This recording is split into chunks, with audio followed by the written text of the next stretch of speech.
In front of you is a fearsome weapon and a big problem for the average soldier. But for all its power, it is still just a tool of war and not invulnerable. It just requires a different approach. In this combat note, we fight tanks with infantry. You're dealing with the same human soldiers, but hidden behind good protection and armed with a caliber larger than a regular rifle. All your actions should be aimed at eliminating the crew, so let's start with them. Know your enemy. Use this trick. Switch to the country you're facing as the enemy, and select any squad with armored vehicles. Click on the vehicle. Here it is, your enemy's hangar. Here, in the X-ray and armor viewing modes, you can check the characteristics of all your potential armored opponents. Without this step, any further advice we give is only half as effective. Memorized? Examined?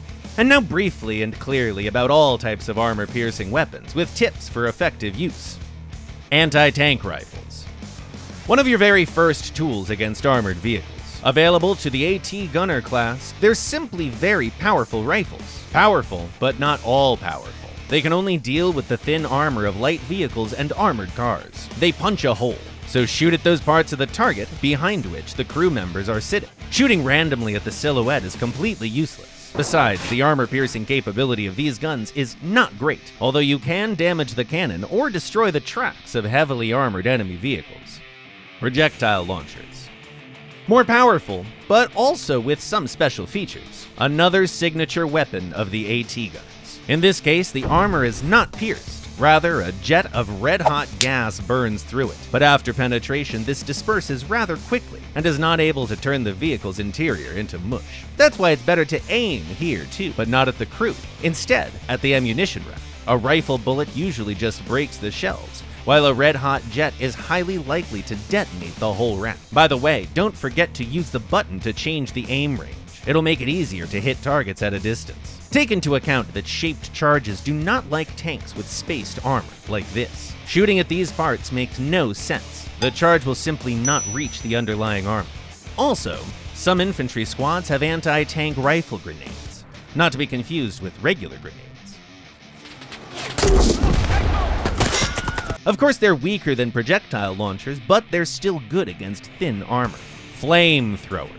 You thought it was just against infantry? Well, no. A short spray won't harm a tank, but while the vehicle is on fire, the enemy sees you like this. Show that the observation devices are covered with fire and smoke, so he can't see you. It's a very effective psychological attack. The flames can enter the vehicle through the engine air intake. Spray the rear part of the turret to ignite the engine compartment cover. If necessary, keep the fire burning with another quick spray, and in 30 seconds, click, the engine will burst into flames, and with it, the insides of the tank. And after a short while, the burning crew will jump out of the piñata.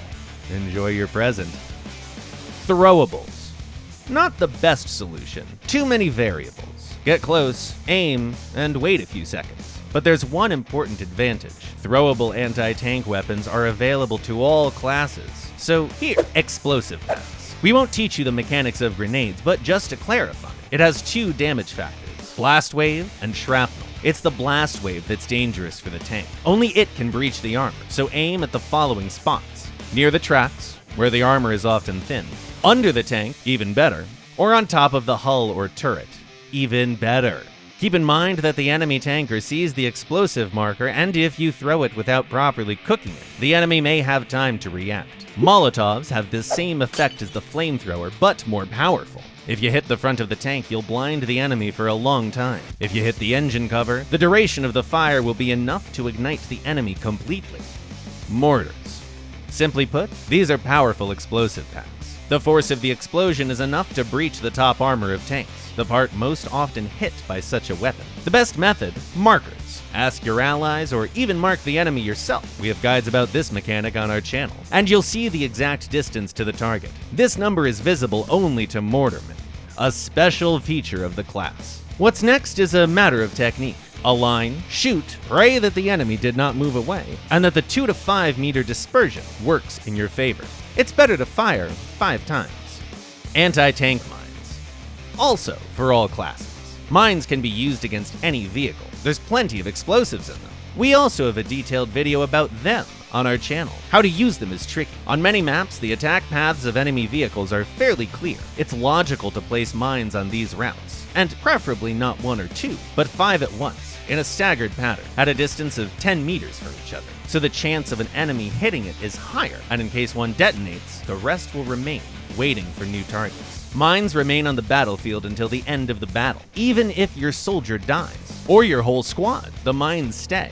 Mines are triggered by any vehicle passing over them, and tear them to shreds. For real, Rambos, you can sneak up on the enemy tank and put a mine under its tracks, or simply next to it, and then blow the mine up with a good shot, or just scare the tank to start moving.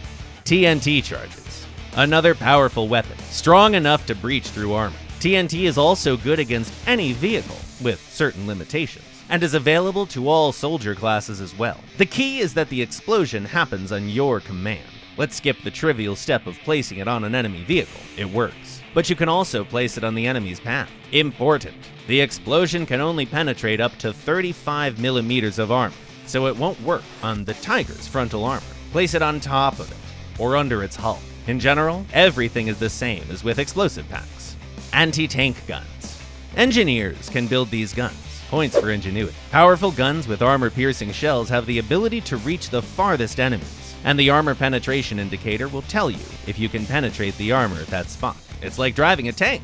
These guns can be moved. Change to the second crew slot, and then you can move it. Anti-tank guns can be built not only by an engineer squad, but also by an engineer in an AT gunner squad. We hope that not only the newcomers, but also the experienced commanders have learned something useful about armor piercing.